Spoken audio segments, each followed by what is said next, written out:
ಮರಿಯಳೆ, ಹೆದರಬೇಡ, ನಿನಗೆ ದೇವರ ದಯೆ ದೊರಕಿತು. ಇಗೋ, ನೀನು ಗರ್ಭಿಣಿಯಾಗಿ ಒಬ್ಬ ಮಗುವನ್ನು ಹೆರುವಿ, ಆತನಿಗೆ ಯೇಸು ಎಂದು ಹೆಸರಿಡಬೇಕು. ಅದು ಹೇಗೆ ಸಾಧ್ಯ? ನಾನು ಪುರುಷನ ಅರಿತವಳಲ್ಲ, ಅದು ಹೇಗೆ ಸಾಧ್ಯವಾಗಿತ್ತು? ಕರ್ತನ ಬೆಳಕು ನಿನ್ನ ಮೇಲೆ ಬೀಳುವುದರಿಂದ ನೀನು ಗರ್ಭಿಣಿಯಾಗುವಿ. ಆಯ್ತು, ನಾನು ಕರ್ತನ ದಾಸಿ, ಕರ್ತನ ಹೇಳಿದಂತೆ ನನಗಾಗಲಿ.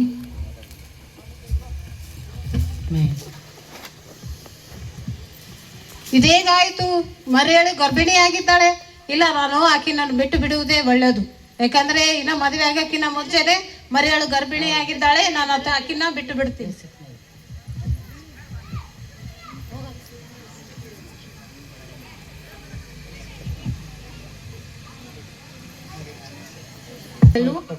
ಅವಳು ದೇವರ ದಯದಿಂದ ಗರ್ಭಿಣಿಯಾಗಿದ್ದಾಳೆ, ಅವಳನ್ನು ಸೇರಿಸಿಕೊ. ಆಯ್ತು ಸ್ವಾಮಿ, ನೀವು ಹೇಳಿದಂತೆ ಆಗಲಿ.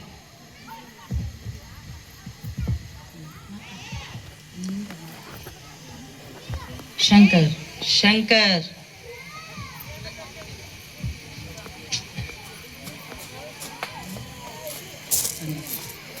ಮೈಕ್ ತಗೋ, ಬೇಗ ಬೇಗ ಹೇಳು. ಕೇಳ್ರಪ್ಪ ಕೇಳ್ರಿ, ಕೇಳ್ರಪ್ಪ ಕೇಳ್ರಿ, ಕೇಳ್ರಪ್ಪ ಕೇಳ್ರಿ. ಚಕ್ರವರ್ತಿ ದೈವದೂತನ ಅಪ್ಪಣೆ ಅಂದ್ರೆ ತಮ್ಮ ತಮ್ಮ ಊರಿಗೆ ಹೋಗಿ ತಮ್ಮ ಹೆಸರುಗಳನ್ನು ನೋಂದಾಯಿಸಿಕೊಳ್ಳಬೇಕಂತ ಕೇಳಿಕೊಳ್ಳುತ್ತೇನೆ. ಕೇಳ್ರಪ್ಪ ಕೇಳ್ರಿ. ಮರಿಯಳೆ, ನಾವು ಬೆತ್ಲೆಹೇಮಿಗೆ ಹೋಗಿ ನಮ್ಮ ಹೆಸರುಗಳನ್ನು ನೋಂದಾಯಿಸಿಕೊಂಡಲು ಬರಬೇಕು. ಬೆತ್ಲೆಹೇಮಿಗೆ ಹೋಗಬೇಕಾ? ಹೌದು, ಬೆತ್ಲೆಹೇಮಿಗೆ ಹೋಗಬೇಕು. ನಡಿ.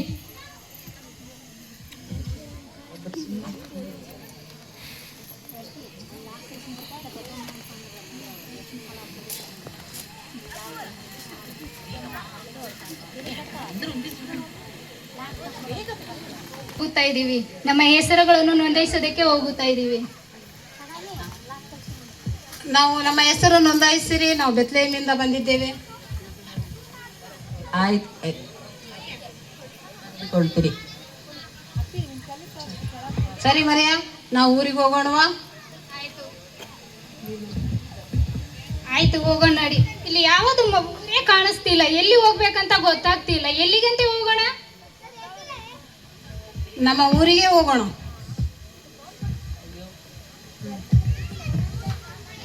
ಎಷ್ಟಂತ ಓಡಾಡ್ಬೇಕು ನನಗೆ ಗೊತ್ತಾಗ್ತಿಲ್ಲ. ನನಗೆ ಒಟ್ಟು ನೋವಾಗುತ್ತಿದೆ. ಎಲ್ಲಿಗೆ ಹೋಗೋಣ? ಬನ್ನಿ, ಅಲ್ಲಿ ಒಂದು ಊರು ಕಾಣಿಸ್ತಾ ಇದೆ, ಆ ಊರಿಗೆ ಹೋಗಮ್ಮ ಬನ್ನಿ. ನಡೆಯಕ್ಕೆ ಆಗುತ್ತಿಲ್ಲ. ಎಷ್ಟಂತ ಹೋಗೋದು? ಬಾ, ಇಲ್ಲಿ ಒಂದು ಊರು ಕಾಣುತ್ತಾ ಇದೆ, ಈ ಊರಿಗೆ ಹೋಗಿ ಕೇಳೋಣ. ಆಯ್ತು, ಅಲ್ಲಿ ಒಂದು ಮನೆ ಕಾಣ್ತಾ ಇದೆ, ನಾವು ಅವ್ರಿಗೆ ಹೋಗಿ ಕೇಳೋಣ. ಅಮ್ಮ, ನಾವು ಹೆಸರು ನೋಂದಾಯಿಸಿಕೊಳ್ಳಲು ಬಂದಿದ್ದೇವೆ. ನಮ್ಮ ಹೆಂಡತಿ ಗರ್ಭಿಣಿಯಾಗಿದ್ದಾಳೆ. ನಿಮ್ಮ ಮನೆಯಲ್ಲಿ ಸ್ಥಳ ಇದ್ರೆ ಕೊಡಿ ಅಮ್ಮ. ಇಲ್ಲಿ ಯಾವ ಸ್ಥಳನೂ ಇಲ್ಲಮ್ಮ, ಮುಂದಕ್ಕೆ ಹೋಗ್ರಿ. ಆಯ್ತಮ್ಮ, ದೇವರು ನಿಮ್ಮನ್ನು ಆಶೀರ್ವದಿಸಲಿ. ಅಯ್ಯೋ, ಎಲ್ಲಿ ಮನೆನೇ ಸಿಗ್ತಾ ಇಲ್ಲ, ಎಲ್ಲಿಗೆ ಹೋಗೋಣ? ಇಲ್ಲಿ ಒಂದು ಮನೆ ಇದೆ, ಕೇಳೋಣ. ಅಮ್ಮ, ನಾವು ಬೆತ್ಲೆಹೇಮಿಗೆ ಹೆಸರು ನೋಂದಾಯಿಸಿಕೊಳ್ಳಲು ಬಂದಿದ್ದೇವೆ. ನಮ್ಮ ಹೆಂಡತಿ ಗರ್ಭಿಣಿಯಾಗಿದ್ದಾಳೆ. ನಿಮ್ಮ ಮನೆಯಲ್ಲಿ ಸ್ಥಳ ಇದ್ರೆ ಕೊಡಿ ಅಮ್ಮ. ನಮ್ಮ ಮನೆಯಲ್ಲಿ ಜನ ಜಾಸ್ತಿ ಇದ್ದಾರೆ, ಸ್ಥಳವಿಲ್ಲ, ಮುಂದೆ ಹೋಗಿ. ಆಯ್ತಮ್ಮ, ದೇವರು ನಿಮ್ಮನ್ನು ಆಶೀರ್ವದಿಸಲಿ. ಅಯ್ಯೋ, ಎಲ್ಲಿ ಸ್ಥಳನೇ ಸಿಗ್ತಾ ಇಲ್ಲ, ನೀನು ನಡೆಯಕ್ಕೂ ಆಗ್ತಾ ಇಲ್ಲ, ಏನ್ ಮಾಡಮ್ಮ? ಆಯ್ತು, ನಾವು ಇನ್ನೊಂದು ಮನೆ ಐತೆ, ನಾವು ಅಲ್ಲಿ ಕೇಳಿ ನಾವು ಮುಂದಕ್ಕೆ ಹೋಗೋಣ.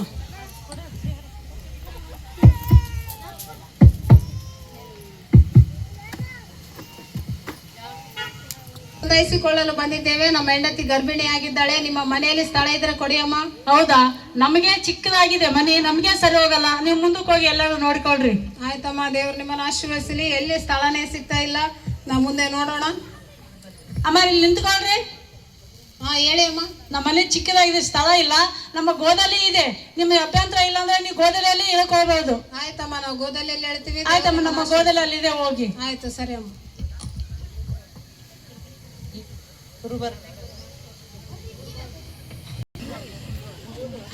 ಸಮಯದಲ್ಲಿ ಕುರುಬರು ಹೊಲದಲ್ಲಿ ಕುರಿ ಕಾಯುತ್ತಾ ಬೆಂಕಿಯನ್ನು ಕಾಸಿಕೊಳ್ಳುವಾಗ ಆ ಒಂದು ರಾತ್ರಿಯ ಸಮಯದಲ್ಲಿ ದೇವದೂತನು ಅವರಿಗೆ ದರ್ಶನವನ್ನು ಕೊಡುತ್ತಾನೆ.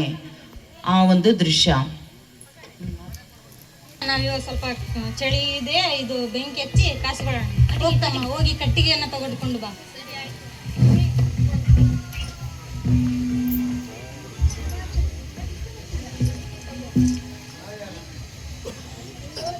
ನಿಮಗೊಂದು ಶುಭ ಸಮಾಚಾರವನ್ನು ತಂದಿದ್ದೇನೆ.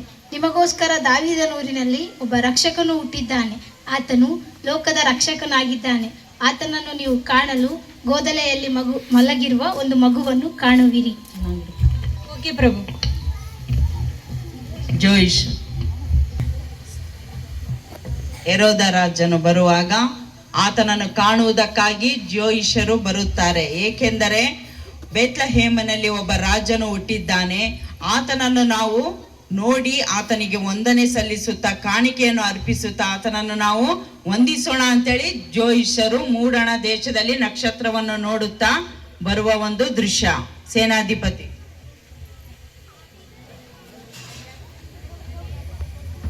ಬೇಗ ಬರ್ರಿ. ಯೆರೂಸಲೇಮಿನಲ್ಲಿ ಹೆರೋದ ರಾಜನು ಮತ್ತು ಸೇನಾಧಿಪತಿಯು ಇರುವಾಗ ಅವರನ್ನು ಭೇಟಿ ಮಾಡುವುದಕ್ಕಾಗಿ ಮೂಡಣ ದೇಶದಿಂದ ಜೋಯಿಸರು ಬರುವಂತವರಾಗಿದ್ದಾರೆ.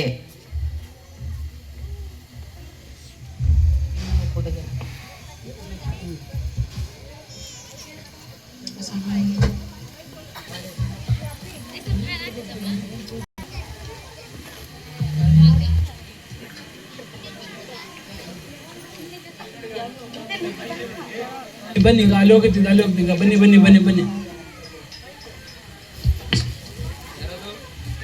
ನಾವು ಮೂಡಣದಿಂದ ಬಂದ ಜೋಯಿಸರು. ಹೌದಾ ಶಾಸ್ತ್ರಿಗಳೇ? ರಾಜರಪ್ಪಣೆ ಕೇಳ್ಕೊಂಬ. ಓಕೆ. ರಾಜರೇ ರಾಜರೇ, ಶಾಸ್ತ್ರಿಗಳು ಬಂದಿದ್ದಾರೆ. ಅವರು ನಿಮ್ಮ ಬಳಿಗೆ ಮಾತನಾಡಲು ಬಂದಿರ ರಾಜರೇ. ಅಪ್ಪಣೆ ರಾಜರೇ. ರಾಜರ ಅಪ್ಪಣೆ ಆಯ್ತು, ಬೇಕು.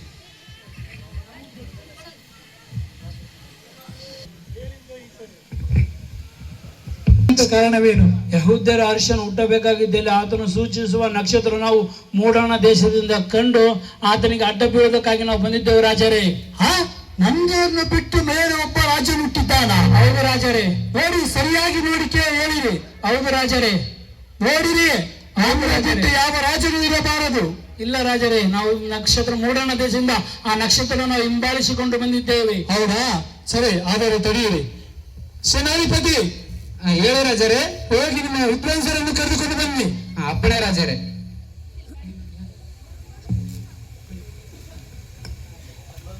ರಾಜರೇ ಬಂದಿದ್ದಾರೆ. ವಿದ್ವಾಂಸರೇ, ನಿಮ್ಮ ಗ್ರಂಥದಲ್ಲಿ ಒಬ್ಬ ಅರಸನು ಹುಟ್ಟುತ್ತಾನೆ ಎಂಬುದಾಗಿ ಬರೆಯುವುದೆಯೋ? ಹೌದು ಸ್ವಾಮಿ, ಬರ್ದಿದೆ. ಹೌದಾ? ಸರಿಯಾಗಿ ನೋಡಿ ಹೇಳಿ. ಹೌದು ಸ್ವಾಮಿ, ಬೆತ್ಲೆಹೇಮಿನಲ್ಲೇ ಹುಟ್ಟುತ್ತಾನೆಂದು ಬರ್ದಿದೆ. ಹೌದಾ? ಸರಿ, ಹಾಗಾದ್ರೆ ಹೋಗಿ. ಜೋಯಿಸರೇ, ನೀವು ಆ ಅರಸನನ್ನು ಕಂಡು ನಮಗೆ ತಿಳಿಸಿ, ನಾವು ಬಂದು ಆ ಮಗುವಿಗೆ ಅಡ್ಡ ಬೀಳುತ್ತೇವೆ. ಆಯ್ತು ರಾಜರೇ, ಅದರಂತೆ ಮಾಡುತ್ತೇವೆ. ಬನ್ನಿ ಹೋಗೋಣ, ಬನ್ನಿ ನಾವು ಬಾ ಬನ್ನಿ. ಅಲ್ಲಿ ಹೋಗೋಣ, ಅಲ್ಲಿ ಹೊಂಟಿದೆ. ಬನ್ನಿ ಬನ್ನಿ ಬನ್ನಿ, ಅಲ್ಲಿ ಹೋಗೋಣ. ಬನ್ನಿ ಬನ್ನಿ ಬನ್ನಿ ಬನ್ನಿ. ಅಪ್ಪಣೆ ರಾಜರೇ. ಅದೇ ರೀತಿಯಾಗಿ 2 ವರ್ಷದ ಮಗು ಎಲ್ಲ ಗಂಡು ಮಕ್ಕಳನ್ನು ಸಂಹರಿಸಲು ಅಪ್ಪಣೆ ನೀಡುತ್ತೇನೆ. ಹಂಗೆ ಆಗಲಿ ರಾಜರೇ.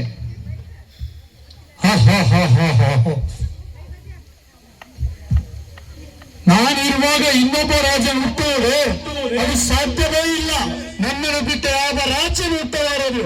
ಅದಕ್ಕಾಗಿ 1 ವರ್ಷದಿಂದ 2 ವರ್ಷದ ಮಕ್ಕಳ ಎಲ್ಲ ಗಂಡು ಮಕ್ಕಳನ್ನು ಸಂಹರಿಸಲು ಅಪ್ಪಣೆ ನೀಡುತ್ತೇನೆ.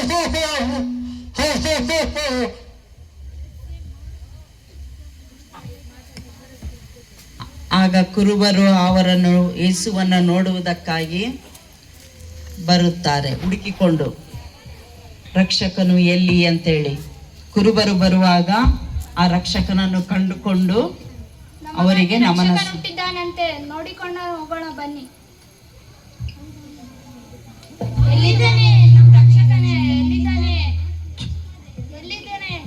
ಓ, ನಮ್ಮ ರಕ್ಷಕ ಎಲ್ಲಿದ್ದಾನೆ? ನಾವು ಹುಡುಕುವಂತ ರಕ್ಷಕ. ಬನ್ನಿ, ಅಡ್ಡ ಬೀಳೋಣ. ಆತನನ್ನು ನಮಸ್ಕರಿಸಿ. ಜೋಯಿಸರ್. ಹೌದಾ? ನಾವು ರಕ್ಷಕರನ್ನು ನೋಡಿಕೊಂಡು ಹೋಗೋಣ. ನಾನು ಬಂಗಾರವನ್ನು ತೆಗೆದುಕೊಂಡು ಹೋಗುತ್ತೇನೆ. ಬನ್ನಿ ಹೋಗೋಣ. ನಕ್ಷತ್ರ ಅಲ್ಲಿ ಹೊಂಟಿದೆ. ಬನ್ನಿ ಬನ್ನಿ ಹೋಗೋಣ. ಬನ್ನಿ ಬನ್ನಿ ಬನ್ನಿ ಬನ್ನಿ ಬನ್ನಿ. ಮನೆ ಮೇಲೆ ನಿಂತಿದೆ ನೋಡಿ. ಅಲ್ಲಿ ಬಂತು ನೋಡಿ ನಕ್ಷತ್ರ ಇದೆ. ಇಲ್ಲೇ ನಮ್ಮ ರಕ್ಷಕನಿದ್ದಾನೆ. ಹೋಗೋಣ ಬನ್ನಿ. ತಂದದ್ದು ಧೂಪ ಚಿನ್ನ ನಾನು ಬಂಗಾರವನ್ನು ಅರ್ಪಿಸುತ್ತೇನೆ. ಈ ಧೂಪ ಅರ್ಪಿಸುತ್ತೇನೆ.